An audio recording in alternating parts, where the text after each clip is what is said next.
అద్భుతమైన విజయాన్ని సాధించగలిగారు. Sir Janasena party 2019కి ముందు జరిగింది. 2019లో ఆయన పోటీ చేసి 2 చోట్ల ఓడిపోయి నిలబడి ఎన్నో ఇబ్బందులు పడి ఎన్నో తిట్లు తిని కుటుంబ విషయాలన్నీ రచ్చదెప్పించుకుంది. చాలా ఆవేశపూరితంగా మాట్లాడేవారు పవన్ కళ్యాణ్ గారు మీరు స్పీచ్లో. జనసేన ప్రస్థానం పవన్ కళ్యాణ్ గారి ఆలోచన సరళ గురించి అడిగితే ఒక రాజకీయ నాయకుడిగా ఒక హీరోగా ఏం చెప్తారు? అంటే మొదటి నుంచి కూడా అతను కొంచెం ఆవేశపడు.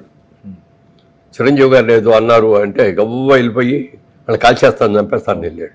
ఏం మనకు తెలుసు అతని మెంటాలిటీ అంటే చిరంజీవి గారి భార్యని అమ్మా నాన్నలకి ఎంత చూసుకుంటాడు అతను పవన్ కళ్యాణ్. అంత ప్రేమను అంత అభిమానం.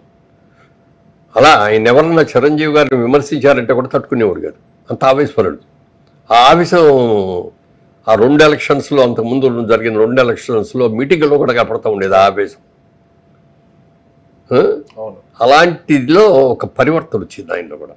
ఇది ఈసారి మనం ఇండివిజువల్గా ప్రతి అంటే ఆ రోజు నుంచి ఈ రోజు వరకు కూడా పార్టీకి డబ్బు కూడా బయట నుంచి ఎవరో రూపాయి ఇవ్వాల. తన సంపాదన పూర్తిగా దానికే ఖర్చు పెట్టాడు ఆయన.